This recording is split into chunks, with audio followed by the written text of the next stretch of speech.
cue to make the Leeds Rhinos feel more at home here in Adelaide. You see the rain tumbling down here. It's only just started in the last couple of seconds, and well, the supporters of both clubs, both the Rhinos and the Rams, are going to get a drenching here this evening. There are the Adelaide Rams getting prepared to come out onto this beautiful playing surface here at Adelaide, and Rod Reddy will be ecstatic, of course, with their 50-8 victory last week against the Salford club, but they won't be getting carried away. And Dean Bell, the coach of the Leeds Rhinos, has said during the week he's had no more added motivation needed than the fact that his side were given a lesson by the North Queensland Cowboys. And the Rams racked up a very healthy half-century against the Salford side, and it will be interesting to see the attitude taken by both these clubs in the early stages here as Kerrod Walters leads the Rams out through the tunnel. The socks already around the ankles, perhaps in preparation for another goose step as he leads them on this famous sporting arena. Cameron Blair with the yellow tape as ever around the years. Kerrod Walters, what a season he's been having, Wally Lewis. Really is a footballer reborn in the city of churches. It's given him the opportunity to show the crowd again what his talents are and have been over the number of years. I believe that he probably thought he was under the thumb a little bit for the Brisbane Broncos.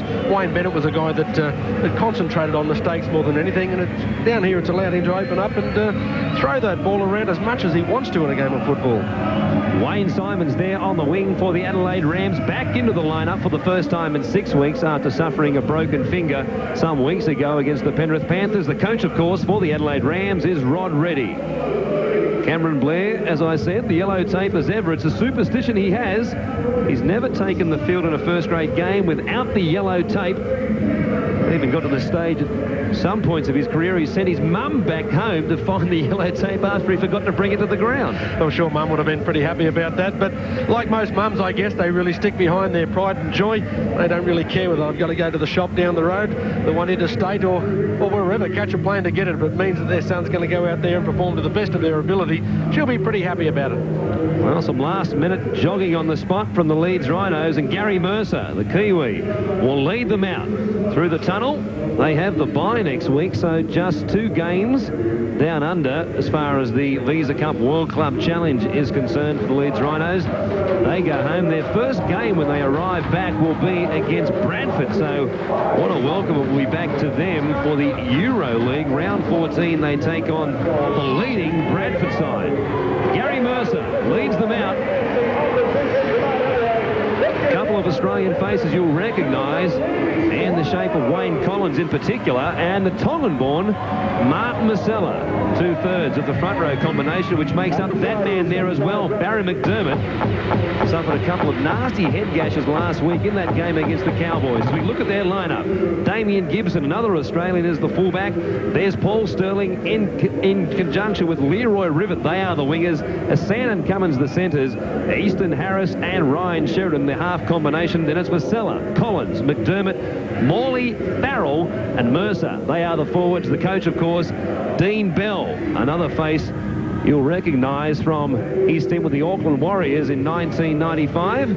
There is the captain, Gary Mercer. And Mercer last week had a very good game for his team. I think that he probably wanted to show the Australians out here it wasn't all one-way traffic.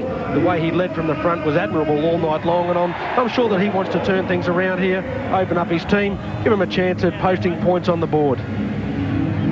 Wayne Collins with the tape around his head. He had 10 stitches inserted into a wound at the top of his scalp as Steve Clark, the referee, stands by. That wound last week for Wayne Collins was a nasty one and led to him spending a lot of time in the first half in the medical room being sewn up, Wally. They talked about who was the busiest player on the field last week. Well, it probably could have been either one of the Cowboys or one of the Leeds Rhinos, but I honestly believe it was the Leeds doctor. He didn't stop working with a needle and thread for the first 25 minutes of the match. Underway in game 1 of round 2 in the Visa Cup World Club Challenge as the rain continues to pour down here. It'll be interesting to see how the players handle what will be slippery conditions in the first 40 minutes at least. Paul Sterling off the wing gets it to the edge of the Rhinos' red zone. Collins is the dummy half. Hands it back to Masella, hard charging former Tiger. Here's Barry McDermott now. He himself 9 stitches in 2 separate cuts last week against the Cowboys. They go to the right-hand side. Here's the captain, Mercer, now. Gets it just over the halfway line. On the last. Comes to Ryan Sheridan. Houston Harris it is who puts the boots of ball. Maybon handles it inside the red zone. He takes it about 22 metres on his own side of halfway. Fairly stiff breeze down here on the sideline, Warren, favouring Leeds in the first half. Comes away to Bruce Mamando, used in the first part of the season by Rod Reddy off the interchange bench as an impact player. He's earned himself a place in the starting lineup in the last couple of weeks as Corvo now hands it off to Luke Williamson, who's at 5'8". Has been doing a very good job there for the Rams, the youngster. Walters comes back to the right-hand side. Alan Can, former Brisbane Bronco, his second game in the starting lineup. Been worked slowly back into this team after an off-season knee reconstruction. Last tackle now on the edge of the red zone. Skipper Lydiard is the halfback. Puts it into the air. Plenty of Rams there. 40 for it. Blair came down with it. Stephen Clark rules it forward. Well, a real big problem for the referee on that occasion as we see the kick go up. Very well weighted. Players onside all the way. The catch was taken and propelled forward. A real tough decision to make from the referee there. He's got a rule. Was it knocked forward into the hands of another player, or was it just simply a juggle? Both Wayne Simons and Solomon Keary were leaping for it. Keary couldn't hang on to it. Had he done and come down, it was certainly going to be a four-pointer. Marcella now, almost to the halfway line. 2.5 minutes gone in Adelaide. No score as McDermott makes a bust and hands it away to Sheridan. He's inside the red zone and they're not going to get him. And it's Leeds who hits the front 4-0 here against Adelaide. And that really came from nothing, Wally Lewis. It sure did, but it came from a pass from a very talented player, Barry McDermott. We saw the talent from him last weekend against the North Queensland Cowboys. I was mentioning that he was aiming and targeting the smaller players on the edge of the ruck. That was a pretty ordinary defensive effort on that occasion. Cameron Blair was the one that allowed him to slip inside. Perhaps he was a little bit disappointed through not being able to chalk up the first try in the match. But something that I suppose is complete travesty, really, when you see all the play going in the first 2 or 3 minutes of it. A simple missed tackle, really, making the opportunity. Also, you've got to try and find out where the fullback was on this occasion. Rod Maybon certainly wasn't at home, and it was Cameron Blair who missed the first up tackle in the front line. And after that, Barry McDermott got a simple ball away to Ryan Sheridan. So Leeds this week, as opposed to being down 26-0 at one stage of the first half against the Cowboys, they'll play from in front, and that's where Harris will take the conversion attempt from. He hits the upright, if you can believe that, and misses. Well, there'll be a lot of people that won't believe it. I'm sure there'll be a couple of people on the Leeds bench a little bit upset about it, no doubt. That's 2 points that you can't afford to go giving away in a game of football. Now, Dean Bell, probably 20 or 30 seconds earlier, would have been ecstatic about the way his team had managed to start. Yes, that's something now that he's got to try and make up for. Gee, I reckon I could have kicked that one, Wally. You probably could have kicked that one as well. Great start. McDermott leading from the front. Geez, a powerful player. 10 metres, fellas. Barry. He is a powerful player, and he's just mentioned. Wait, penalty already gone. No. Penalty already gone. You get the shoulder right out. No need. It sounds like Barry McDermott mentioned to the referee there that he owed him one. A simple penalty being given by the referee. 2 or 3 of the Rhinos way in front. McDermott going across and just putting a little bump on, just to remind some of the opponents that he is out there in the football field and he's here tonight to take 2 points home for the Rhinos. Blair now trying to atone for that missed tackle as he works it into the Rhinos' side of halfway. To Alan Can. Comes into a couple of Rhinos. Morley was there in tandem with Yeston Harris. Inside ball, Mamando couldn't hang on to it. Went backwards, according to Steve Clark. When it is, he'll play it. Go to the left. Skipper Liddy. First receiver this evening for Adelaide. Almost to the edge of the red zone. Corvo now, flat-footed, Hands it off to Luke Williamson, who chips in behind the defence. Coming across with the fullback, Damien Gibson will be dragged back into the in-goal area, forcing a Leeds line dropout. Well, I was just about to say it was a pretty ordinary chip kick that went simply into the fullback's hands, into Damien Gibson. Now he's got to make up a mind. Do I try and run the ball? Do I just drop down?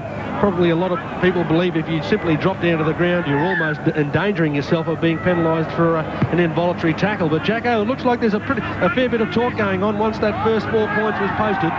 Yeah, they're struggling a little bit, the Rams, at this stage. They're not playing the simple game plan that we've become used to seeing from this side, so they're throwing around a little bit more than they normally do, and that could bring them unstuck a little bit. Can shrugged away from a couple before being brought down 20 out from the Rhinos line. Here is Skifalidi. Williamson represented Australia in the under-19 test match on Anzac Day against the New Zealand side. The Aussies went down to the Kiwis, but Williamson was impressive, scoring a try in that outing. Certainly a player with plenty of potential as Walters plays it. They come to the blind side. Mando push away from Morley, unable to do so. Last tackle. Well handled by Skifalidi on the half volley. Pressure again for Sterling. Simons came through. Sterling diffused it beautifully. Well, you can just see the motivation on board the Leeds outfit at the moment. Did it remarkably well, Sterling, on that occasion. This has just become one of the most, well, almost trade-worn secrets in the game at the moment, to try and chip kick across. Obviously used to get rid of the slide defensive pattern. It's been working extremely well. Defused. Let's see what Leeds can come up with in this next set of 6. Lasella bouncing away from the Skifalidi tackle. Collins a dummy half. Comes to Sheridan, the try scorer. Turns it back inside for Adrian Morley. A rangy second rower. Through Harris. And this is Anthony Farrell, standing a little bit wide to make bust on the edge. Almost David Furness style. Last tackle, and Harris puts it to the air. Plenty coming through. Sterling was there, knocked it backwards, and McDermott picked it up. He was tackled on the last. No Adelaide player got a hand to it. Yeah, they did pretty well on that occasion, the Rams. It's a tough decision to make. Do you try and jump up and contest the ball in the air and risk giving your opponents another 6 tackles? I don't think it was quite the kick that Harris wanted on the occasion, simply tucked back by Sterling. But now it's very important for Adelaide that they're able to settle down, just play their normal game, get out of the trademark fashion they've become used to when they're in a little bit of strife, just tipping the ball over their shoulders. Alan Can getting a great ball away in that last tackle. Now Corbo picking up 15 minutes for the Rams. Good set of 6 being strung together here by Adelaide. They go to the left-hand side. Here's Blair stepping off the left, got halfway through a gap. Chance there for Adelaide, but good cover defence from Farrell. He picked up Skifalidi. Here's the last. Short ball from Walters. Got it away to Quinn. He'll dive over. Clark is going to point to the spot and award the try.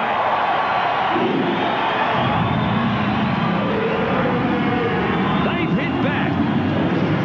And it's Adelaide and Leeds 4-all here at Adelaide Oval. In the best possible fashion, Kerrod Walters spotting one marker out of position. A simple run up the middle. Probably the Rhinos expecting a clearing kick. It was the last tackle, thinking that because they've done the work for the previous 5, they're about to get it. They're a little bit lazy. Nice work from Kerrod to shoot straight up the middle. You've really got to give them a pat on the back, their forwards. They're not usually known for support play up the middle of the ruck. That's where the 5/8s and halfbacks come into play, milking the good work that's come from the ball-working forwards.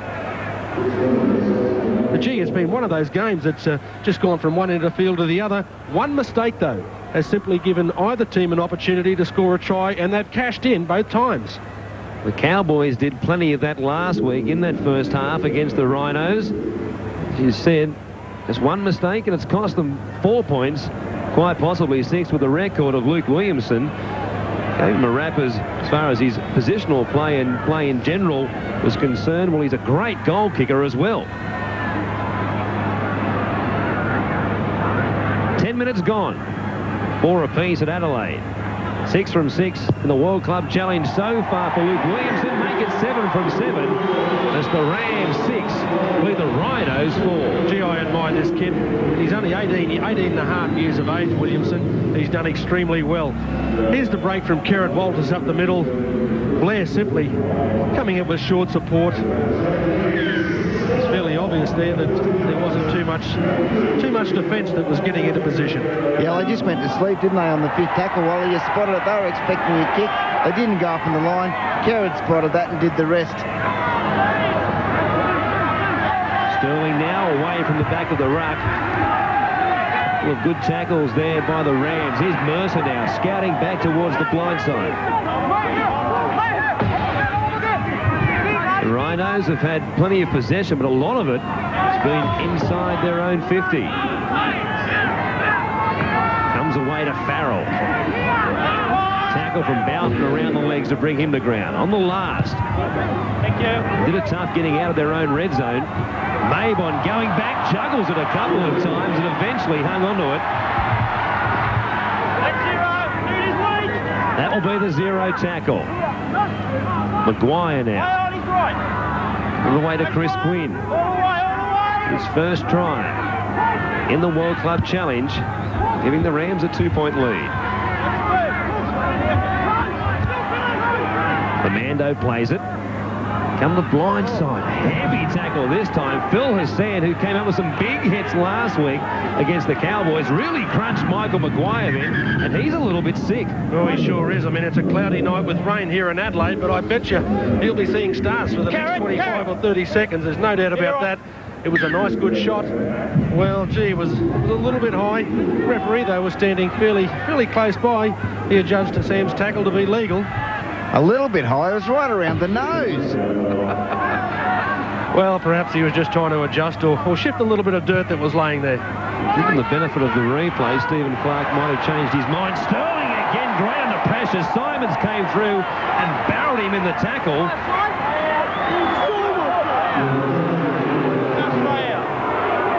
Stephen Clark has ruled Wayne Simons was offside from the kick and he was inside the 10 metres when Sterling took the ball and absolutely creamed him there. A good tackle, but Sterling, to his credit, bounced to his feet quickly. Well, he's handled both high kicks pretty well, Paul Sterling, hasn't he? Keeps his eye on the ball here. That's the way to do it, kids. Wasn't worrying about the chasers coming through. He's an impressive talent. Well, gee, we saw the replay there. If he was offside, his nostrils were in front of the kicker. No doubt about that. But now I'm sure this probably gives him a little bit of extra motivation. They believe that they were onside, no doubt about it. With the 2-point lead, they're wanting to please a pretty good crowd here at Adelaide. What is a wet night? The rain for the moment looks as though it's eased to the point of almost stopping. Here is McDermott. Made the bust for Sheridan's try. It leads on the board, and a loose ball. Corbo dives on it for the Rams. A simple changeover of possession there. That's the first time Leeds have come up with that sort of error in the game. They've been handling possession fairly well. They turned it over once or twice, but it didn't come from simple errors up the middle of the ruck. Heavy work in again as Simons ventured into the middle of the field and ran into a strong shoulder from Adrian Morley. Can. Stopped by Harris. Sheridan's there as well. Almost 14 minutes gone in the first half between the Rams and the Rhinos. Round 2 of the World Club Challenge. Here's Mabon, saw half a gap, and for a second there, he was away if it hadn't been for the covering tackle of Ryan Sheridan, the halfback. They go left. Space is out wide for the Rams. The ball comes loose. Hand over there. We are on the line. And it will be a Leeds ball from the edge of their red zone. Jamie Mathau on for Martin Marcelo, the first interchange of the match for the Rhinos. Dean Bell not waiting too long. Mathau, another Australian, who spent time with the North Queensland Cowboys, told us before the game how different it was he found it playing in Townsville after being in England for some time, and here he is hitting it up number 20. All the Leeds Rhinos, Jamie Mathau, he said it was a real culture shock going back there after the cool weather in the Euro League. Here's Hassan. Then he comes up with a big hit. Michael Maguire, now he's forced over the sideline. A mistake there from the left centre. Well, that really is a waste of possession. Pretty good defence coming up there from the Rams. Slide defence coming across. But it was just simply an option that when you see the defenders, 2 or 3 of them coming across, you don't put yourself in the situation where you're in doubt. You simply either run on the inside yourself or turn the winger as your attacking option back on the inside and maintain possession and keep the pressure on your opponents. Blair off the back of the scrum. Plays it. Williamson, it comes away to Dave Boughton. Midfield, they go to the left-hand side. Williamson again has been involved early. Kieran Walters at dummy half once more. Corvo spinning, got it back to Skipalidi. Mabon deep and running wide, can't beat Phil Hassan. Maguire, just a settler. One more chance for the Rams here. Walters chipping in behind the defence, looking for the in-goal area. Mathau gets back there. So does Damien Gibson. He won't make it back to the field of play. In the end, a good chip and chase from the Rams. Kieran Walters, there wasn't much happening for them, and he had the good vision to see a gap in behind the line and forces the goal line dropout. Yeah, he came up with probably 2 or 3 good points in that kick. The Fokker just simply pushed the kick into an area which wasn't manned by the Rhinos. The biggest point that he came up with, it wasn't too hard, that it was going to put it under pressure of perhaps running over. They're looking after themselves fairly well in defence, Leeds, so far. They've got good slide tactics coming up. Just some quick news on Martin Marcella. He's actually popped an AC joint, so don't know if he'll be back tonight. We'll keep you up to date. That will be a blow for Dean Bell and his Leeds Rhinos, and Marcella is unable to take his place back on the field at some stage later in the game. Corvo inside the 20 of Leeds. Walters looking for holes. The Rhinos' defence has stopped moving up suddenly. Here's Chris Quinn, hung onto by Morley, got the ball away to Mabon. He was crunched by Barry McDermott. Back to the blind side. Skipalidi turns it for Mamanda, who got to Walters. Away for Quinn, the ball comes loose. Both ways. Both ways. First one by the Rams. Barry McDermott. Barry McDermott.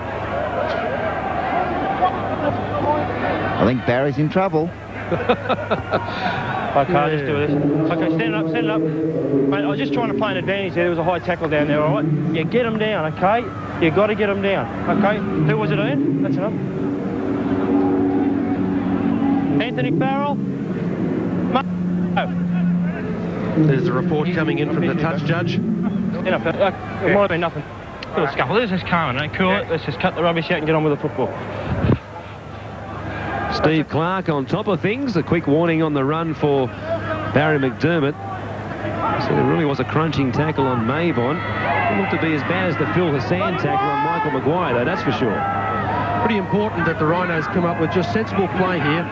3 or 4 nice rucks up the middle, perhaps just spread it once to stretch the Adelaide defence and then get a nice clearing kick into whichever side they have the winger out of position the most. Wayne Collins picks up 10 valuable metres for the Rhinos. 9 on their own side of halfway. Here's Farrell, who just got the warning in tandem with Mark Corvo. The scuffle off the ball on the last tackle.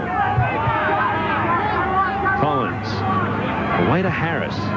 The kicker, as usual, for the Rhinos. Maguire will watch it go over the sideline eventually. Push him out of the way. No one off the ball. Steve Clark penalising Leroy Rivet. He was thinking that the ball was going to be taken by Maguire as he watched it here in anticipation of him taking it. Tackled him without the ball, giving away the penalty. Yeah, I don't think there's too much wrong with that. I thought he did pretty well there, Leroy Rivet. I guess I would have come up with the same thing. It really did look as though the Adelaide winger was going to try and come up with possession. If he could have knocked him into touch, then they get, 25, 30 metres out from the line with 6 tackles to go. Corvo runs into a brick wall there in the shape of Morley. Walters, the open side to Alan Cairn. Offloaded to Williamson. The Rams have been able to stand and offload a couple of times in the last 10 minutes. They've made good metres by doing so. Rhinos have been canted this end of the field. Mabon hit by Farrell and McDermott. I think you'd be saying thanks for the ball there, Kieran. Nice pass. Last 2 times he's handled, he's been crushed, and Phil Hassan now comes up with the interception. The pressure relieved for the Rhinos. Needed to be. Well, the Rhinos have got to get down the other end of the park. They've been down here for what seems an eternity, and it's really starting to use up some juice. They're getting tired from too much defence. Danger for the Rams, of course. You see a side so often dominate field position, and then when the other team gets a sniff, they're able to put on a 4-pointer against the run of play. Sheridan scheming across field. Got it away to Francis Cummins. Good tackle by Mabon, who was forced to make a try-saver. To the left-hand side, Sheridan looking to his left. Hassan back to Rivet. Cross it comes to Sheridan again. Or Harris, rather. He was tackled just inside the red zone. One more chance for the Rhinos. This is Sheridan this time. Kicking back. McDermott was offside, surely. Either that or he's in their Olympic sprint team. In front of the kicker. In front, mate. Stephen Clark ruling him offside. Well, there couldn't have been any doubt. He would have to be 10 metres offside. Just a little. But he's done fairly well. He's been in strife with the referee a couple of times. 3 higher shots, offside twice. But I think still, although he's given all that away, he has been one of the Leeds' best players. The space that he's able to make up the middle of the ruck just through his solid attacking raids, they're first class. He was doing that all last week, and I'm sure that he's out here to remind the Australian forwards that there are plenty of those in the UK. Touch, fellas. Adelaide at 3-1 advantage in the penalties. Bruce Mando. Bounce away from Hassan. Here's Michael Maguire. Farrell again. Good tackle. The front line. There, off the left. 38 metres away from their own line. Rams leading the Rhinos by 2 points. Bowden. Almost to the halfway line. Wayne Simons on the 5th tackle. What a good ball away to Mabon. Looking for support. Steps away from a couple more. Mando couldn't handle. Play on, says Clark. Steve Stone on the field for the Rams. Picks it up. He'll play it there on the last. Chance wide for the Rams. Skipper Liddy. He can find somebody outside him. Everybody had turned back to the inside. Williamson pushes away from Farrell. Gets a grubber away. Not handled by McDermott first up. Luckily for him, the ball went backwards. He'll play it just outside the red zone. The Rhinos on their last excursion with the ball showed they were able to make good ground against the Rams' defence. Pretty important for Gary Mercer as captain of the Leeds team at the moment, just to settle them down, make sure that they can come up with 4 rucks and then clear the football. Too long. Too long. No, he didn't. Too long. Penalty coming through, just holding down a player a little bit too long. There's a tackle coming up on Gary Mercer. Coolvo around the legs and didn't get up quick enough. And there's Kerrod Walters now, lurking out here on the right wing for the Rams. Really is looking to be in trouble and continues to play out there on the wing at the moment. Oh, McDermott comes up with a simple error. Just when they look like mounting a challenge against the Adelaide defence, McDermott has dropped it cold. Well, just hasn't been the big bloke's night so far. I guess if there's one good thing to come out of it for Leeds, virtually rest assured his next tackle will be a beauty. Let him in. Back it out, Leeds. Let him in. Hold it there, steady. Square it up, Dean. Square, Dean. Get it in. Get it in. It's out. The Rams, as you'd expect, win the scrum, and it's Solomon Carey playing on the left side of the field for Adelaide, who's tackled. Bowden. Former Cronulla Shark. Left they go again. Here's Keary. His second hit up in the same set of 6. Andrew Hick. Just on the Adelaide side of halfway. No addition to the scoreline. As Luke Williamson converted Chris Quinn's try. Walters at dummy half on the last tackle. Looking for that man Williamson. The midfield bomb. Rivets there. So is Gibson. The Mando, the leaper was there. Got a forward. Gets it to it. Hand over here. Right there on that 20 metre on the numbers. Yeah, something that we saw probably after 5 or 6 minutes of the game down the other end of the field when Leeds put up a bomb. Quite good thinking here from the Rhinos. Just deciding to let the Ram player jump into the ground and take a little bit of a scary option there. They really didn't have anything to worry about. The play was still about 25 metres out from the line. Not much chance of the ball coming down back into the hands of the Rams to jump over for a try. Apau Tackett, 8 metres on his own side of halfway. Bruce Mamando on that leap for the ball. He's shown a couple of times this year he could really get up high. He scored a memorable try against the Penrith Panthers some weeks back in the Australasian Super League. Another mistake by the Rhinos. Clark says that went backwards. Well, he may have been behind the player when he dropped it, but it certainly looked as if the ball was propelled forward towards the opponent's try line. Just the 3 errors made by the Rhinos at this stage, but that error count was 0 not that long ago. Well, easy to be critical sitting here in the box, but their kicking game really is letting them down sadly at the moment. Leeds, Wayne Collins kicking from dummy half. It's not always a problem. Sometimes a good idea to kick from dummy half, but when you're only going to make around about 20 metres from a kick, and when you're trying to get as deep in your opposition territory as possible, certainly wasting the talent. Andrew Hick, you see, Leeds there 65% of the time inside their own half. Adelaide have had 57% of the ball. When you look at those stats, Leeds have done extremely well to only be trailing by 2 points. They've had all the possession, all the field position. Adelaide, they can't come up with the points. They led Salford 16-6 last week. Another game they dominated field position and possession in as Boughton inside the red zone. Got the arm spree, and then Keary was tackled high by Farrell. Steve Clark is going to rule the changeover, but the Adelaide Rams crowd hooting for a high tackle. Well, the thing very memorable on that replay is to see that the defender coming in, Anthony Farrell, had his hand open. Another knock-on was certainly going to sting their chances just over 10 minutes before half-time. But usually when you see a high tackle that's meant, that's the little one, the fist is clenched. Stephen Clark has found the smallest of fumbles from Jamie Mandau, putting Leeds under pressure again. Just over 12 minutes left in this first half. The Rams a great chance to extend this lead. Skipperletti and Williamson. Solomon Keary coming in from the left-hand side of the field. That's great defence on that occasion. Eston Harris running up to really defuse what looked like quite a promising attacking play. Guire, or Stone rather, did well to hang on to it.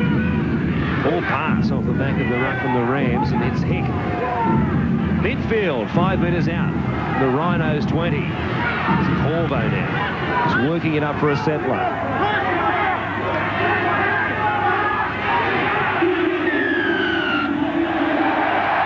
Get up out of the way. We've got to clear that ruck area. Well, referee Stephen Clark judging the ball to be ripped out of the player's hands on this occasion. And really, again, it's fairly easy to be critical sitting up here, but it's poor captaincy. Gary Mercer, the player, being chosen to be the man at fault on that occasion, where it was the 5th tackle being called. Just one more to come up with. 11 minutes out from half-time.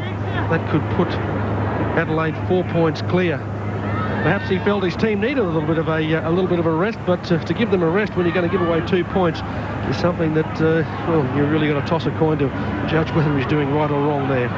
Yeah, lack of discipline's their problem, Wally, both with their ball control and giving away penalties. And if they want to be in this game and stay in this game, they've got to cut that stuff out. Well, we spoke before the game about their possibly being happier in these conditions, a lot cooler than it was last week in Townsville, but they've noticeably tired in the last 10 minutes, and when most of the mistakes in that penalty just then have come. Williamson makes no mistake with the penalty. And the Rams 8, the Leeds 4. with just over 10 minutes left before half-time. And with that period left just before half-time, this next set of 6 tackles becomes critical for Leeds. They've made a couple of mistakes out of the last 4 sets of 6 tackles that they've had. They've turned over possession 3 times deep inside their own territory, which is basically what's responsible for that 2 points going to Adelaide. They've got to settle down now, be a little bit more disciplined, simply take 5 rucks, make no mistakes, and get a nice, long, clear kick in and have a very good chasing game. Morley, a bust first up for the Rhinos, 20 metres away from the halfway line. Collins gets it back to Gary Mercer. Queen, a good tackle around the legs for the Rams. To the blind once more. Here's Barry McDermott. Full of mistakes the last couple of possessions. Tommy hangs on to it. Here's Mathau. Another villain as far as handling errors is concerned. Fanned out deep to the right-hand side. Ryan Sheridan standing outside Harris this time on the last tackle. 12 inside the Ram side of halfway. Harris it is. He goes to the air. Maybon stands there. Coming through as Farrell. The pressure in the end wasn't able to get there because there was some good unintentional blocking, if you like, by the Rams. Yeah, they did that quite well. Another injury coming up. Probably giving his teammates a little bit of a rest as well. You can't be critical of when that happens. The forwards certainly appreciate that more than anybody else. And with just this slender period left before the break, very important they come up with no mistakes at this end of the field. Boughton will play it. 28 away from his own try line. Here's Alan Cairn. Fend away from Morley and Farrell. Walters at dummy half. Hick juggled it on the fingertips. Schiavelletti saw that the Rhinos defence hadn't moved up on that blind side. Took advantage of it to pick up 15 valuable metres. Williamson kicking. The Leroy Rivets wing. He knocks it off. Yet another mistake by the Rhinos. Doesn't that put them under some pressure now? Well, it really was I thought, almost a poor kick from Williamson. Went straight down the throat. Well, the Rhino about to take the possession. Riffett, it didn't look to be in perfect position to take the ball. Again, it's very easy sitting up here, but it's often better advised to let the ball bounce. At worst, it's only going to go into touch and your team's going to get possession back anyway. Chris Quinn, tackle. 15 metres out from the Rhinos line. To the left-hand side. Cam trying to bump away from Farrell's tackle. Mercer is there to help bring him to ground. Ball comes loose. You can't throw it away after That is a real let-off there for the Rhinos, and Alan Cairn is fuming. Well, he's a very angry young man, Alan Cairn. Always has been at the Brisbane Broncos, and he certainly hasn't lost his temper down here at the Adelaide Rams. Well, now we're going to see some sensible play from Leeds. There's Gary Mercer taking the ball up again. Gee, he's got to be on double time and a half this bloke. He had a magnificent game last week. Already in this game, he seems to be almost taking half of the forward work.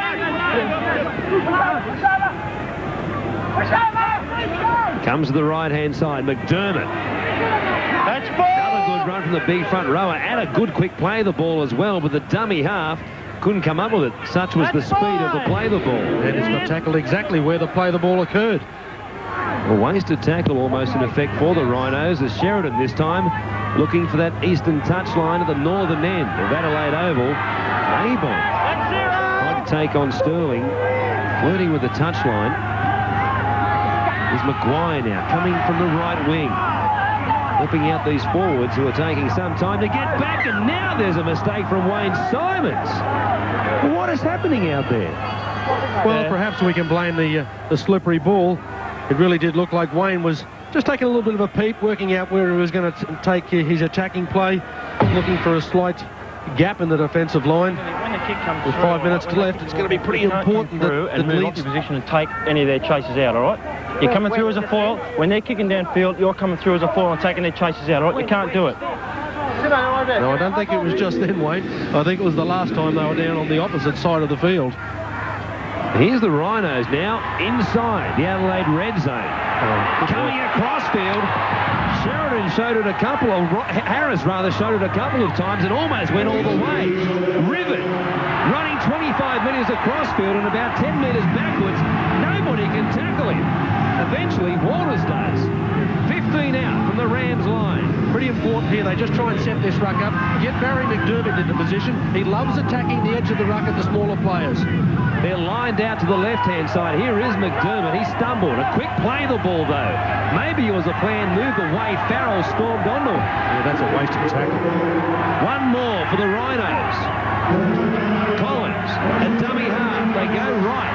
The Rams are up very quickly. Mercer tipping for the in goal. A race between Sterling and Simons. And the ball beats them both. Well, Jacko, they did pretty well to get down that end of the field, but those last three tackles, there wasn't a lot of common sense about them. No, there wasn't a great deal of organisation there, Wally. That was a bad pass from dummy half. Matthew just got it onto that player who put the kick in, and there was nothing doing there, but at least they're down this end of the field. That's something different for them. Considering the mistakes they've made, Dean Bell will probably be very happy going in just 4 points down at half-time if they can hold out the Rams here in the last 4 minutes or so. Tackle on the halfway line was Steve Stone. Walters trying to pick up some easy metres from dummy half. Skipper-Liddy now. The Rhinos defence slow to move up on that open side. One more tackle for the Rams. Williamson steps back inside this time, tried to run it on the last, stumbled, and Mathau nailed him 30 out from the Rhinos line. That'll turn it over. Well, admittedly, conditions are a little bit slippery underfoot. There's no doubt about that, but you've got to try and make the most of when you get an opportunity at the opposite ends of the field. That one, we saw Williamson just try and step inside before he made the kick. I think it was probably his best decision given time over again. He probably would have put the ball high in the air. Hopefully would have come up with at least another 6 tackles. Harris working to his left-hand side. Such a clever ball player. He is a clever ball player because watch him. Every time he runs, he always carries it in 2 hands. He gives the defenders a real problem. Do they run in and make the tackle? Do they hang off and wait for the pass? Sheridan found Morley steaming onto it that time. Hit going to the right-hand side. Sheridan rubbering for Sterling. The ball came loose off Maybon. Boughton was back there luckily for the Rams to pick up the crumbs.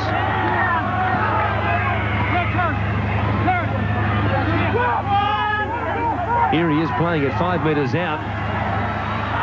Well, he's got to be offside, hasn't he, Luke Williamson? Certainly coming from an offside position. There's another mistake. And it's Wayne Simons again, I think you'll find, who's come up with a mistake. He was in there to work it away quickly and give the forwards a break. Well, he'll be hiding in the grandstands after the last 2 times he's touched it. Yeah, there's a couple of mistakes.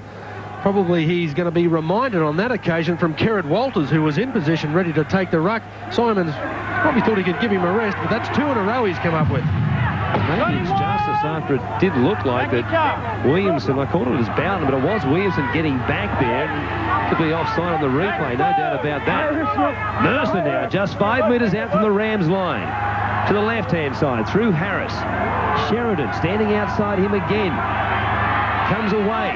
This is Francis Cummins. Yeah, really, they're getting a nice deep back line. They're working perfectly with that, but they just haven't got a planned move on. Morley.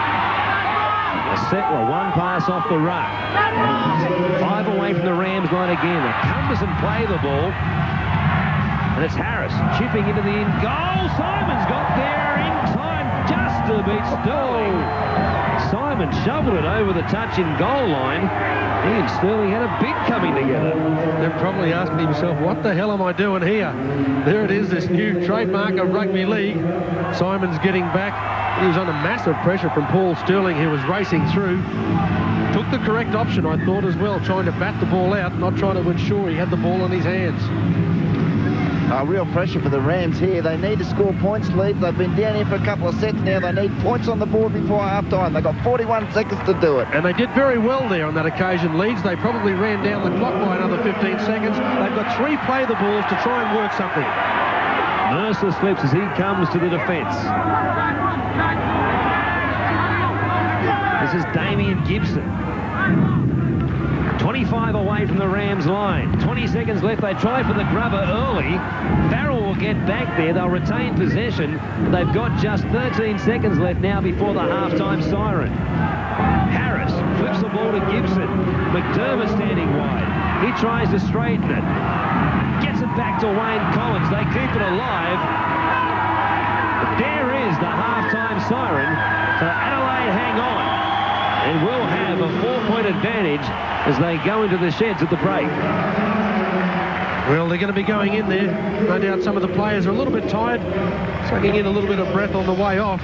But so too will be both coaches. They're going to need both of them because I believe that they'll be going through the roof. What they've seen in the last 15 to 18 minutes of that game won't please either of them. The first 15 or 20 would have had them clicking their heels together. They've certainly wasted some opportunities, both teams. I'd say be pretty happy, Dean Bell, going in with this scoreline. They've made all the mistakes. They haven't been down the other end of the field a great deal. They've had to do a lot of tackling, so I reckon he'd be absolutely wrapped. Well, he'll certainly be happier this week than he was last week when they scored a couple of late tries in the first half against the North Queensland Cowboys to trail 26 points to 10 at half-time, but they really were pretty much out of the game at that stage. But there's certainly been a lot more concerted effort in the first 40 minutes here, and as you say, Peter, they hadn't made some of those simple mistakes early in the tackle count at their own end of the field. They really could be holding a lead themselves here at half-time as they make their way back to the change rooms. They'll come out fired up in the second 40, no doubt about that. This opening game of the second round of the Visa Cup World Club Challenge. It is the Rams who lead the Leeds Rhinos by a scoreline of 8 points to 4. Well, last week, Leeds trailed the North Queensland Cowboys 26-0, as we said, at one stage of that first half in Townsville. It was pretty obvious the players hadn't coped too well with the game played in steamy conditions just 5 days after they'd arrived in the country. To see if the Rhinos were expecting to be more at home in the cool night air of Adelaide, Peter Jackson caught up with their captain, Gary Mercer, and front rower, Barry McDermott. Well, Barry McDermott from the Leeds club in Australia for a couple of weeks now. I suppose these conditions here tonight a little bit different to last week in North Queensland. Yeah, it's a little bit more live back home. A cool night, so, you know, hopefully conditions should suit us. Oppressive conditions in North Queensland last week, and I believe you spent a bit of time in the blood bin as well. Yeah, that's right. It's been about 6 years since I last got a cut, and I got 2 in the same night, so that's luck for you. Everything's okay for tonight then with the head? Yeah, no problem whatsoever. All the boys are geared up for a good win. Devastated with last week's performance and going to put it right this week. And Gary Mercer, the captain of the Leeds side, how did you see last week's game against North Queensland? First of all, how did you rate the Cowboys? Very strong. I mean, you've got to rate every Australian club side over here very strong because they play intense rugby, and we were disappointed in the first 20 minutes. We let in 3 tries and we were playing catch-up football, so we're a bit disappointed, but we've looked at the video, we've rectified all our mistakes and come out with some positive. How can you turn it around tonight against the Rams? Well, the Rams are a good side. I mean, a great attacking side, so we can look defensively strong tonight and just go from there, and if we can keep our defence tight, we've a very good show winning tonight. Barry, you've played against the Australians, of course, on Kangaroo Tours. What do you see the main difference between English Rugby League and Australian Rugby League? I think the main difference being, back home, of course, we've been playing the 10-yard rule, you know, close to 3-4 seasons now. And we've managed to tidy up the play of the ball, and it's altogether a lot prettier to watch. Over here, you're just getting used to the rule, and it seems to be a lot messier, and certainly that makes it a little bit quicker. But I'd say the speed of the game back home would be on par with it, you know, over here. But like I said, just it's a little bit messier, and people get away with a lot more than they would do if they was playing in England. Gary, would it be a fair comment to say that perhaps the English game relies more on attack, whereas the Australian game probably there's more of an emphasis on defence? I think the English sides are improving immensely. Probably if you go back 4 or 5 years ago, yeah, a lot of the English sides looked at scoring big points, but you know, the game's stiffened up over there, and now I've got a lot of respect for the English game, and we're over here to promote it, and it's great to play against the best sides in the world. And the Rams, you've had a look at a couple of videos. You see any weaknesses in their side tonight? we've had a look at the video, and you know, like I said again, any club side's a strong side, especially if it's an Australian side, and you know, we're just going to play well, play positive, and we'll come out winning. For the Leeds side, Barry, any young blokes we should keep an eye on? Any young up-and-coming stars? Obviously, you two blokes are the veterans of the team, but there must be a couple of young blokes we can keep an eye on tonight. Yeah, that's right. Unfortunately, Richie Blackmore's had to pull out with an ankle injury, and we've got young Leroy Rivet coming in. He's come onto the wing, and Francis Cummings has gone into the centre. He's a real live wire. So Francis Cummings is the one to look out for the Leeds Rhinos tonight? Francis Cummings, Leroy Rivet. Well, boys, good luck tonight against the Rams. Hope it's a good game, and welcome to Australia. Thanks, mate. Well, half time, they're pretty even, apart, of course, from the possession. Leeds have only had 46% of the ball, and when they have had the ball, 60% of that time has been in their own half. That's right. Although they're down a little bit, most people might say, well, they're only down 8%. But out of that 46% of the percentage that they'd have, 6/10 of that has been in their own half. And that's been the critical factor for them tonight. Jacko has mentioned a couple of times on the way through, it's been imperative that they get possession down the other end of the field and try and come up with something attacking down that end.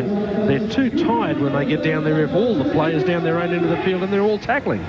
Interesting listening to Gary Mercer there in that chat with Peter Jackson before the kickoff this evening, saying that they knew there was going to be a difference between the EuroLeague game and the Australasian game, and on the back of that, Dennis Betts, also the Auckland Warrior and soon-to-be Wigan player, has come out during the week saying he believes there are far too many Australians playing in the EuroLeague back home, and it doesn't give the chance for the local youngsters to develop at the highest level. Yeah, well, that's a point that I suppose a lot of people are going to have their own side of the story on. They believe that what's the use of putting players in if they're not really going to have the same talent as maybe one or two of the Australians playing over there. But I guess it's a good idea in some ways, but it's something that you won't really know the end result of unless you try it. They've got to try and do that. What was very interesting there in the half-time break was to see the Adelaide players. They were all just sort of standing around having a little bit of a yap, talking about what they've got to come out with. The Leeds players were on their feet. They were bouncing up and down. They know they're well and truly in this game. They're only a couple of points behind, 4 points behind at half-time. When you saw that the dressing room comparison from last week in Townsville to that one there, they're a bit different football team this time round. They know that they can go out there with the football. There's the most electric player in the Adelaide team, Rod Reddy, the coach, racing out. We've got a game of footy on our hands here. I'm sure that we're going to see some pretty electric stuff towards the end of this game, but it's going to be absolutely imperative that both teams go out for this first 10 or 15 minutes, which is probably the most important part of a game. Just after half-time, how you tie your opponents, where you put your positional kicks to try and keep them deep in their own possession, because if you can keep them in their own territory for as much as possible in that period of time, then the second period of play, they've certainly got to carry a little bit of tired play to them. Their legs, the muscles are going to be a little bit weary, and they mightn't have the ability to finish off the chances that may provide themselves in that last 10 or 15 minutes. Get the feeling if Leeds can hang tight here and stay very close to the Rams as the game possibly opens up, as those players do get tired, but the likes of Yeston, Harrison, Ryan, Sheridan scheming around off the back of the ruck, they really have the ball-playing ability to open some chances up for the Rhinos. Yeah, we had that Harris on the camera there. He's going to be the guy that will probably decide the issue for Leeds if he gets the opportunity to come up with some attacking plays deep in Adelaide's territory. He's running the ball quite well, as is their halfback, Ryan Sheridan, who's been a little bit quiet at this stage, but when the opportunity provides itself, he'll try and cash in. Stephen Clark blows time back on for this second half at Adelaide Oval. It is the Rams in their red and blue jumpers running from the right of screen. And that's terrible. Look at that kickoff. They've provided the opportunity now. Just 2 tackles have gone past. Adelaide have the ball around about 12 metres from halfway. It should have been a long, deep kickoff. Standing by on the sideline is the coach of the Adelaide Rams, Rod Reddy. Rod, what were your instructions to the team at half-time?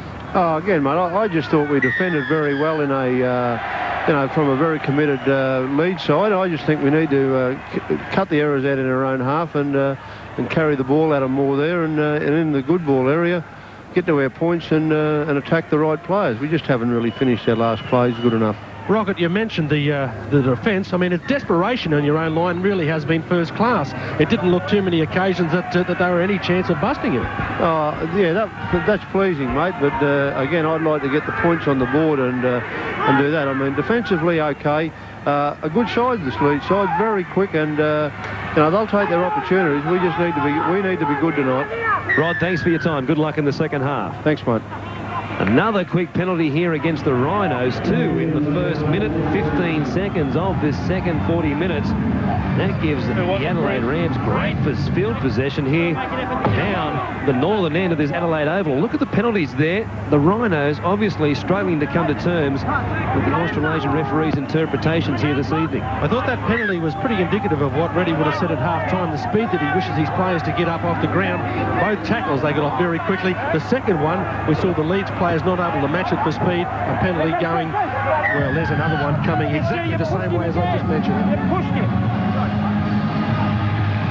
3 penalties just like that. They're going to take the quick tap. They want 6 points, not 2. Can it is. Hits it up first up. Standing in the tackle. Morley spins him. There is trouble here for Adrian Morley. Mate, listen. These guys, they're just going a bit over the top. They tried to pick the bloke and lift him, all right? Now, it was very borderline. It's only going to be a penalty, but you've got to cool it. We've had too many penalties too early. Settle your blokes down. When I call the tackles, you've got to get up and get away, and nothing silly, right? Mate, okay, you should know by now I'm calling it. Well, there you see it, and the Rhinos might have set a new record for the amount of penalties given up in the opening 2 minutes of the second half. Well, interesting to see that the decision not to take 2 points would have been a fairly comfortable shot at goal. They've got 5 tackles now to try and make it the correct decision. The way they're going, you'd think the Rhinos were odds on to consider another penalty here. 4 penalties in 2 minutes. Here's Walters now. Tackled by Wayne Collins, his opposite. Mamando's a dummy half. He goes to the blind side, bounces away from Hassan. It's a good tackle around the legs, though, from Yeston Harris, who stops him. Skiffalidi. They spin it wide. Can. Standing 2 off the ruck. Gets it back to Skiffalidi. Hick. Away to Stone. Plenty of cover there, including Mercer, who was a tireless worker. 1 left for the Rams. Williamson puts it high to the air, coming back towards the left-hand side. Simons is there. Bats it to Solomon Keary. Maybon in turn to Skiffalidi, and Stone again will have a second crack at a bomb. Into the in goal. Both Damien Gibson and Leroy River were there. They took it. And the Rhinos will restart it from the 20-metre line. Pretty sloppy play from Adelaide. Standing by with us on the sideline is Gary Hetherington, the chief executive of the Leeds Rhinos Club. Gary, what were the instructions from Dean Bell to your side at half-time? Well, Dean feels it's gone very well, as of course it has. 2 very well-matched sides out here, and I think Leeds were a little bit unlucky to come off at half-time 4 points down. But certainly we've really got a game on our hands now. This first 10 minutes is a vital period, and I think if we can control Kerrod Walters round the acting half-back, then certainly we're in with a great chance. Gary, our dressing room camera showing us there was plenty of spring in the steps as the boys took the field for the second half. Obviously the confidence is at a good level. Yes, there's tremendous spirit within the side, and there's also a lot of confidence. The players knew they didn't give us some justice last week. They were very confident of being able to beat this Adelaide Rams side, and you know, we came into the game pretty well focused and knowing what to do. And so far, it's a pretty tight pitch, is this. It doesn't really lend itself for spreading the ball, which really is our style. But certainly the forwards have put up a great defensive effort, and we're making a lot of yards going forward. If we can get into their red zone and capitalise, and I think we've got the players in Sheridan and Harris and 1 or 2 more to be able to split the Rams and finish the job off. But certainly this next 10 minutes is going to be a vital period. Gary, good luck in the second half. Thank you for your time. Yes, and Harris will line up the penalty after Gary Mercer made a big bust right up the middle of the Adelaide Rams defence, and it was a penalty given away, possibly in desperation, to stop what might have been a 4-pointer. Harris, this time, he's hooked it again. Well, this bloke has got a very good goal-kicking record in the UK. He sinks them at around about 76%. He's obviously out to bring him down, bring himself back to the rest of the field. They are 2 shots that really should have seen the scoreboard tied. You're exactly right. It should have been. For intents and purposes, 8 points all at this stage. Harris has missed with 2 that were basically right in front of the sticks. Anthony Farrell has it. 20-metre dropout. Here's Gary Mercer charging at the Adelaide Rams. Getting them going backwards. For a quick play the ball. Through Sheridan. Handed back. Harris Morley's away on the left-hand side. Got to Mabon, who made a great covering tackle. Rivet comes away. This is Yaston Harris. Cut-out ball for Mercer. Turn to Farrell. Somebody needs to take on the defence. Cummins it is in the end who does so. The Rams have been able to slide. Mercer working it up inside the Rams 10. One more chance for the Rhinos. Collins goes to the open side through Mathau. Comes to Harris. Good ball away to Farrell. He can't hang on to it. And it will be a changeover. Sterling it was who was tackled in the end. Rams hanging on grimly. Well, they've really got a sniff, haven't they, this lead side? They can smell a victory here. They've really lifted in this second half. Their ball control's better. They're running with determination. They're on the big show here. Stone working it away from the Rams' red zone. Just over 7 minutes gone in the second half. They conceded 4 penalties in the opening 2 minutes of this half. The Rhinos hung tight. Still trail by the half-time scoreline of 8 points to 4. Williamson with the kick for the Rams. Comes down to Damien Gibson. He's been solid at the back. Once again for the Leeds side. Had a good game last week as well against the Cowboys. Rivets wrapped up. Hassan. Tracking to his right-hand side. In the end, couldn't beat Steve Stone's tackle. Here is Sterling.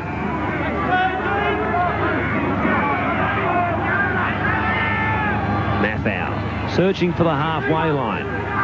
Gets to within 9 metres of it.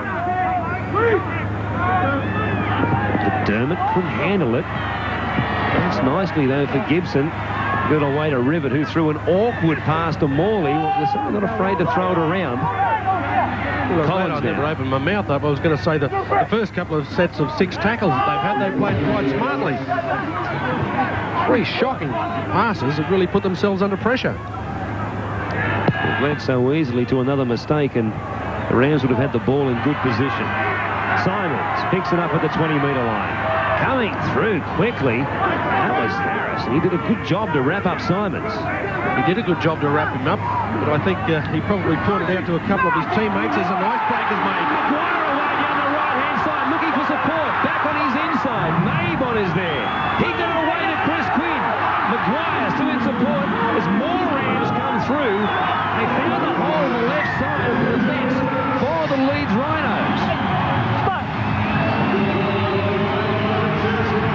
And they're going to send somebody to the bin here. Well, Rod that is a big blow to the Rhinos. Damien Gibson it is one. Fullback goes to the bin. Steve Clark was calling for Rod Mabon. Last 4 tackles, last 4 penalties, they were all for slowing the play down. Now it's a big blow. Only one, Barry, Not only because it's just one of their more experienced and talented players, but their fullback. Now they're going to have to stick somebody back there who isn't all that experienced in that particular area, and could be a man that's going to face a real barrage of bombs coming. See what they do in this set of 6 inside the Rhinos' red zone. Mamando. 9 metres away from the line. Plenty of space to the left-hand side for the Rams. Williamson saw the gap, took the one, and he'll stroll through to score. And just like that, a man down, the Rhinos concede a try, and they trail now by 8 points. And no surprise, but after he made the break, this talented youngster didn't have anybody to beat. Here's the penalty coming up.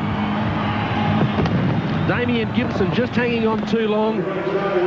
Got Adelaide into this position. Williamson with the ball in 2 hands. A little bit of a lazy effort on the inside by Adrian Morley, but no cover defending effort from a fullback because because the Leeds Rhinos don't have one at the moment. Yeah, he just straightens up into the hole, doesn't he, Luke Williamson? Farrell it was who missed the tackle. And that's a real blow, but you're going to put that down to lack of discipline from this Leeds side. They've given away 5 penalties in 12 minutes, and that's given the Adelaide side plenty of possession. And really, that lack of discipline could end up costing them the game. Gary Mercer talking to his side now. Composure, surely, has to be the key word for them. So much possession they've given up to the Rams. Well, they're doing a little bit of yelling, and Randy, they're obviously upset about the penalty, but it's very important now for Mercer that he settles the team down. He's the bloke with the C next to his name in the program. They're a little bit upset about it, but they've got to take it. The points are on the board. There is 2 more points on the board for the Rams. 14-4 they lead after the Williamson conversion. 10-point gap between these two sides now. The feeling that the Rams can score next might be enough to wrap the game up for them. It really did look like they had the back line covered man for man. But again, when you're running a fellow like Williamson, an 18-year-old kid, who's playing at 5'8" against Anthony Farrell, quite a talented player, but a second row and a big one at that. I guess it isn't quite an even ball game. Even though they had no fullback in there, it really was just a case of not numbering up on that side of the field as Williamson strolled through the defence. So you've got to wonder whether they've allocated somebody to get into that fullback spot, because it really didn't look like they'd settled down after the complaints from that penalty. Yes, Rivet in danger of being forced over the touchline. He's been so. Thanks, Dave. Another mental mistake by the Rhinos. And the Rams will have it on the 30-metre line with a loosened feed. Damien Gibson stretching the hamstrings. Well, he might to be out there in the field. At the moment, he's stuck 100 metres downstairs in the Rhinos dressing room, a long way from the action. And here are the Rams. Going to put some play action themselves together and score another try. Boughton hits it up.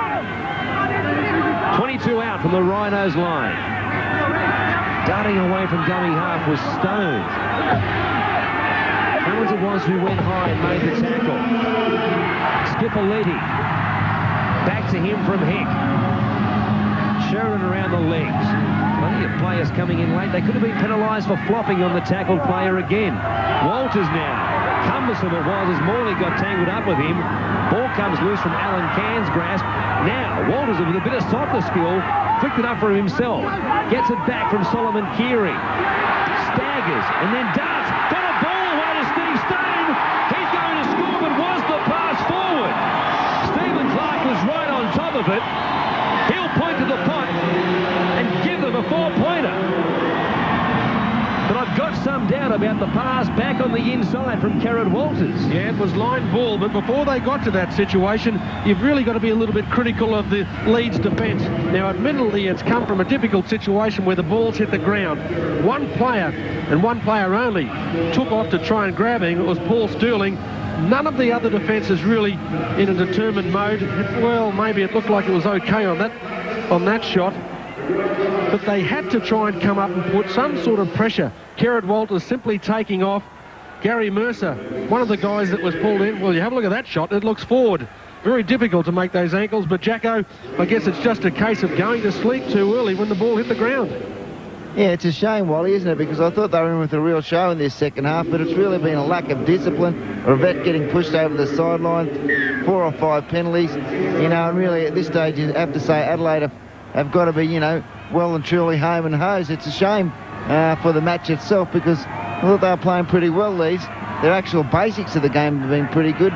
It's just been a lack of discipline.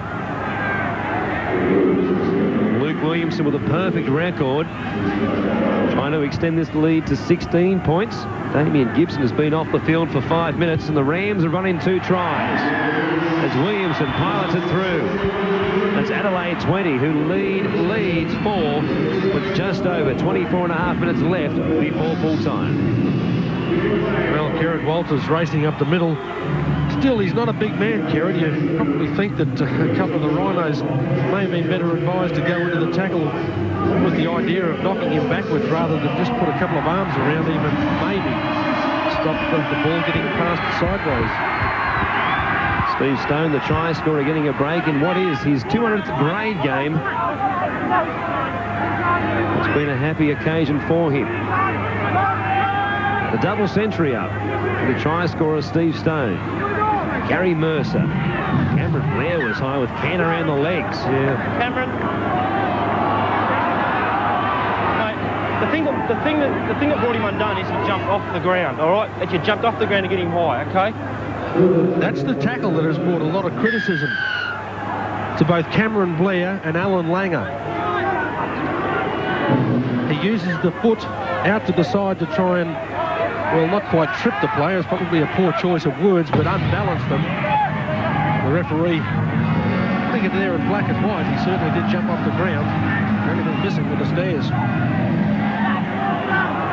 The Rhinos are trying to find their way back on the scoreboard now, down by 16. Will be a big ask for them as Cummins. Tackled 15 metres out, 10 metres in from the western touchline. Sterling away from dummy half. He's been well contained in the limited chances he's had this evening. Hasn't seen much of the ball at all. Comes away through Mercer. Short pass on the field in 14 is Graham Holroyd for the Leeds Rhinos. Last tackle. Harris looking for Sterling coming through. Back there is Simons, who was backpedaling, took it in the field of play, and it will be a restart from the Rams from the 20-metre line. And while a lot of people may think that that's a real play in rugby league now, have a look. There is just one player from Leeds that's within 10 metres of the ball. Paul Sterling, the only one anywhere near it. He's the fastest player in the Rhinos, and he didn't have an opportunity to get there. Very poor play. They're better off putting the high ball up closer to the post where they can get 6 or 8 players to go down and put pressure on. Yeah, their kicking game's been ordinary, Wally, hasn't it? Both their goal kicking and their kicking in general plays really let them down tonight. And tackled just with the triggered pitch area. There's Walters. Again, looking for holes, and Barry McDermott came on quickly to shut it off, and then give Kerrod a little bit of what for as well. Yeah, I think Kerrod was a bit grumpy. He looked up to blow up a little bit when he saw who it was. He just accepted it. With good reason. Fearsome side is Barry McDermott, even without 10 stitches across his forehead. Here's Leroy Rivet. And look at that chasing game. Numbers for the Rams as they drive Rivet backwards, Mountain over the top, and Blair down low as well. Leroy Rivet, I reckon he's run 100 metres tonight, and 85 of those have been backwards. Maybe you could take on Donovan Bailey and Michael Johnson in a 150-metre race backwards. They'll play the ball. Here's Mercer again to the right-hand side. Number 21 on the field for the Rhinos is Terry Newton, so plenty of changes being worked now by Dean Bell. Harris down the blind side. Damien Gibson coming back on in around about 30 seconds time for Leeds. A mistake from dummy half. They've turned it over again. Well, Damien Gibson, as you said, Warren, about to come back on. How expensive has his 10 minutes been in the bin? 2 tries they've scored and really put the game out of the reach for the Rhinos. You've got to ask the question, was it worth it? 12 points would tell you not, as Alan Cann now comes from the field. He doesn't look too well. Minor worrying sign for coach Rod Reddy, of course, with Cann coming back this season from a knee reconstruction. The Rams will run a replacement on for Alan Cann. Back you go. Back you go. Well, he's warning the players to get back 5 metres. If they're not back 10, oh, turn it up. Gee, he's just penalised Stephen Clark, the Leeds back line, for being inside 5 metres back from the scrum. I reckon they were back 11. And he's had the micrometer out, found them a millimetre up inside it. Here's Mamando. Inside the Rhinos 20. Corvo hasn't seen a lot of time on the field this evening. He's brought to ground. They're spread spread both ways. Mando dummies, tries to shrug away from Morley. Hassan holds him up, and a good thing he did because Mando was going to crash over. He'll play it back to Walters. This time they've got no choice but to go left. Hick standing flat. Got it back to Skipper Liddy, who drops it in the end. Holroyd comes up with it for the Rhinos. That was good defence on that occasion by Leeds. They really sprinted out of their line and put pressure on their opponents. Something that we've seen all too, well, not often enough on these occasions. But they've really got to try and change their game plan at the moment. Their simple rucks up the middle don't work. They've got to try some run-arounds, some inside ball plays, or just try and get on the outside of the ruck, attack around the 5 over the centre's mark.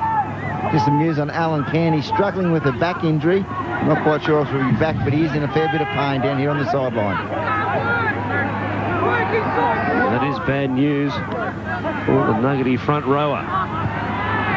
The ball goes to the air. It will run over this western touchline as the rain starts to come down heavily once again at Adelaide Oval, and there is Alan Cairn being worked on by the team physios. Not too bad on that occasion, although, you know, it may look like they've wasted a couple of tackles there and the kick went into touch anyway. It has gained them around about 20 metres, but the thing it does, if you put in a kick around about every third or fourth backline play, it creates doubt in the minds of the defenders. Do we race up, or do we hang back a little bit and wait for maybe a chip kick to go over?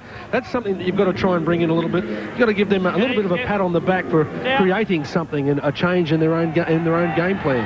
Yeah, but once again, Wally, the kick was too deep. He gave no opportunity for the chasers to get through. I thought it was a terrible kick. Does anybody want to come in? That's 1-1. We're not going to go to the video referee on this occasion. Well, they need points, don't they? They don't need field position at this stage. They need to get some points on the board, and you won't do it with kicks like that. Probably right, Peter. They may as well get beaten by 100. Oh, there's a big spear tackle, Newton. There's trouble here, and he's been sent off. Stephen Clark has sent him off. Now they're down to 12 men permanently. Mate, we had a penalty up there. He's lifted that bloke and has dropped him on his head.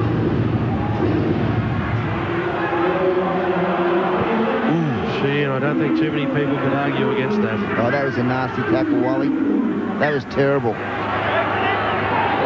The real shame is that he hasn't been on the field all that long. Terry Newton sent off for the Rhinos in the 64th minute. And with that, you'd think their chance of mounting a comeback here all but evaporating. Corvo, as Newton makes the long trek back to the dressing room as the rain continues at Adelaide Oval. That sure is a long, lonely walk when you've been sent off, particularly when you're playing out of your country and you don't need too many people to call your names on the way to the shed. Corvo, 10 metres away from the Rhinos line.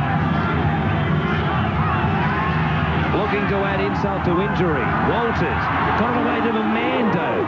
Shoveled it back out for Quinn. Did he get it down? He's checking for that good pressure. And Stephen Clark will go to the video referee. He's asking for was downward pressure put on the football. It looked like it could have been spilt out of the front of Quinn's grip. All the referee is looking for, the third referee on this occasion, was there downward pressure put?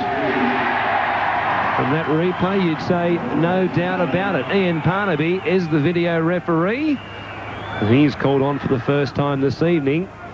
Chris Quinn has no doubt that he scored. All the Rams, in fact, walking back towards the halfway line as the Rhinos stand behind the goal line. They're also sure he scored, and here is the official decision. It is a try. Well, are we about to see it cave in the same way as it did the last time Leeds had 12 players on the football field? It's expensive. You just cannot bat when you've got extra men on the opposition. They had at least one man shortage on the blind there. Again, a little bit of a half error, giving them the opportunity.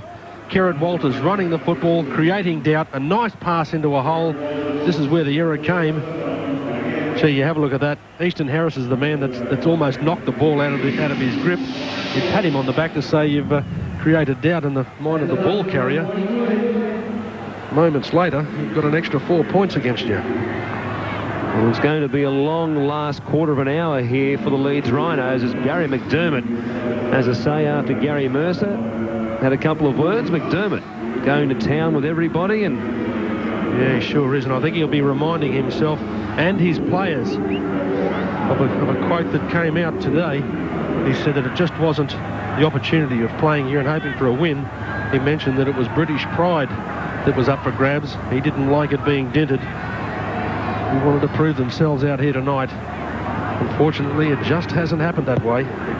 Williamson, who up until this point had a perfect record, he sprays that one wide. So it remains 24 points to 4 in favour of the Adelaide Rams over the Leeds Rhinos, and it's the Rhinos who are going to travel back to England with an 0-2 record after the first session as far as the World Club Challenge is concerned. They have the bye next week.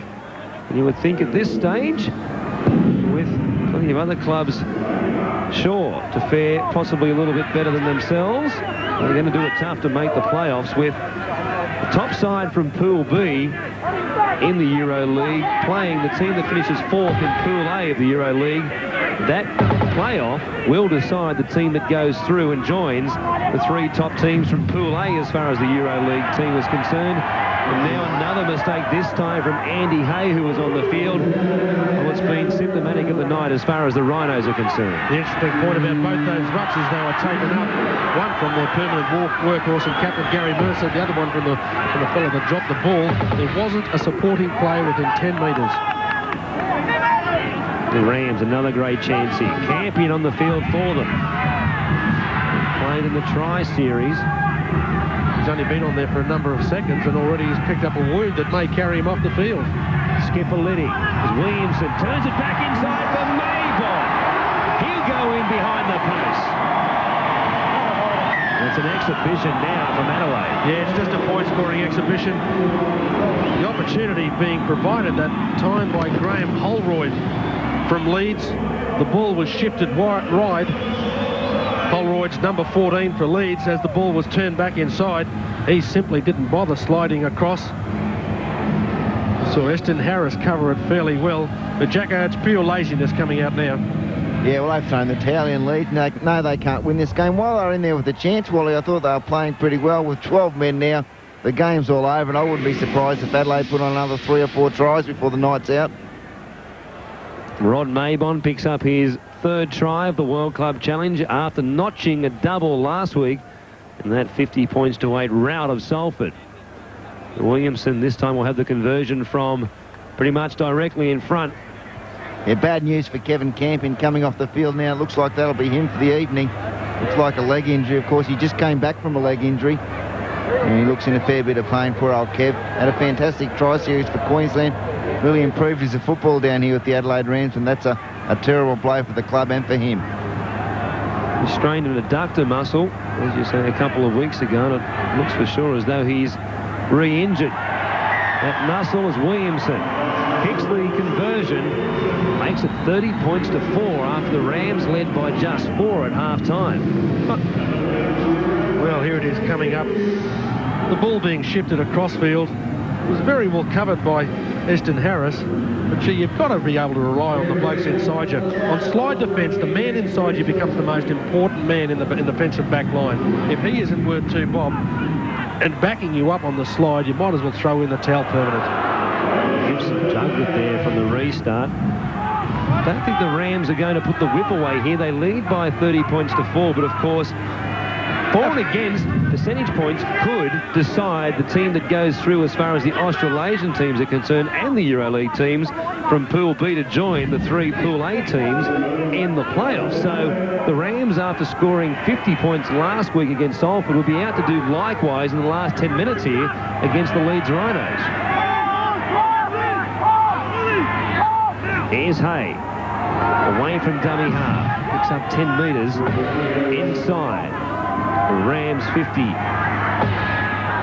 Holroyd, he'll put boot to ball. Looking for position inside the red zone of the Rams. Maybon. On the way to Simons. Had an up and down night in his comeback. And a month and a half on the sidelines with a broken finger, which required a plate and a couple of screws. Just when he was in great form as well for the Rams. There's probably not a lot they can work on at the moment. Leeds have, I guess, got to try and remind themselves that even if they aren't going to be real problems for other teams in the World Series, but they've got to try and get themselves in a defensive pattern like that. That's pure laziness up the middle of the ruck. Avon got through. Sorry, Wally then got the kick away. He was taken out of the play, but Steve Clark maybe taking a little bit of pity on the Rhinos, says play on. Yeah, I think Steve gave him the sympathy vote there. Well, I probably should give Steve make it a little bit easier for him. The kick being put in, Mabon on the chase. Well, maybe there was the opportunity there for Harris to keep his straight line of running going. But getting back to it, they've got to be able to keep themselves, or get themselves back in a mode now where they think, well, we're going back to the English Premiership after this. We're running second at the moment. If we throw in the towel here and we get rid of our conference for the next couple of weeks, what's going to happen for our chances in the Euro League? We've got to get going again, 100%. This is what they've got to get. The normal play that they had at the start of the game. Fellas like McDermott running on the edge of the ruck and controlling possession. Holroyd got it away to Phil Hassan. Inside 9 minutes left in this game. In one of round 2 in the World Club Challenge. Cummins darting away. Got it inside the red zone. Gibson with numbers to his left-hand side. Rivet will get across for the Rhinos. Good try. Work down the left-hand side for Leeds. And Rivet finished it off nicely. He had a little bit of work to do when he came up with it. There's no doubt he got the ball down. Yeah, I'm going to back you up on that one. Warren, he had a little bit of work to do once he got the ball, but there was 3 separate occasions. We had a guy running away from dummy half. He got a ball away just millimetres from the ground. A simple draw.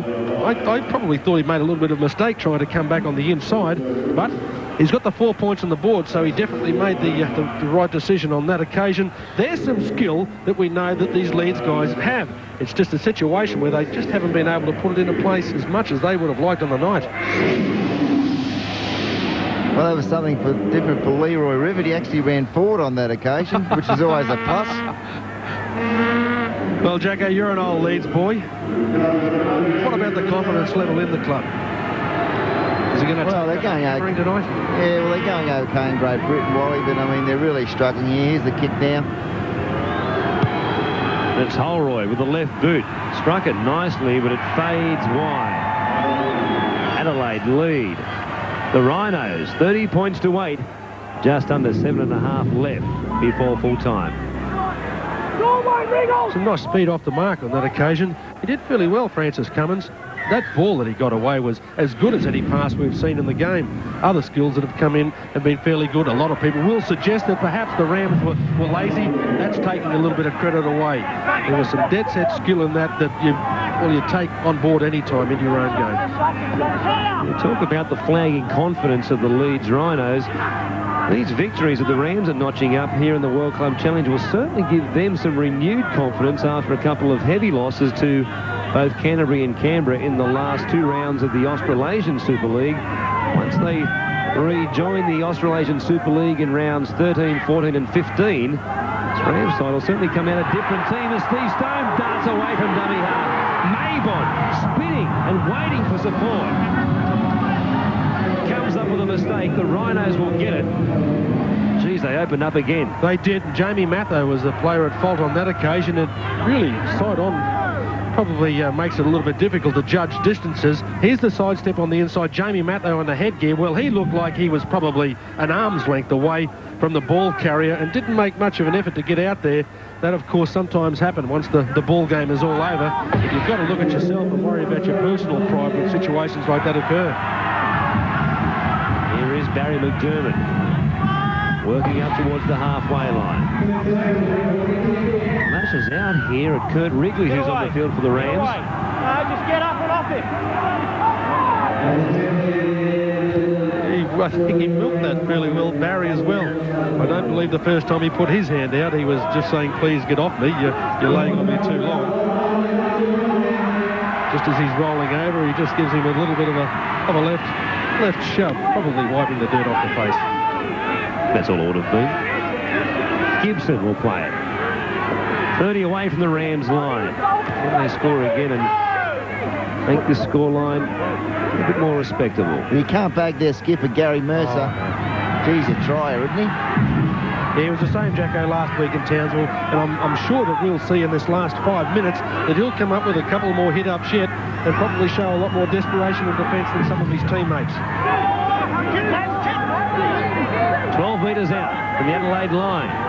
They come to the right-hand side. Sheridan searching for the try line. Wrigley was there. He's short on the right-hand side. If they're able to get a quick pass, well, they've gone the other way. Harris, flat pass for Hay. Away to Rivet. This time he doesn't run forward. He kicks it, in fact, and Chris Quinn took it on the full. The sand came to get him, but it was danger times again for the Rhinos. The Mando picks up 10 metres for Adelaide. I'll be happy just to use up the clock at this point in time. Stone dummies back on the inside and goes himself. Simple one-out stuff. Gee, he was standing there for an eternity, and Skipper Liddy got it. He's away now. Gibson was forced to come up and make an important tackle. Walters went one way and back the other.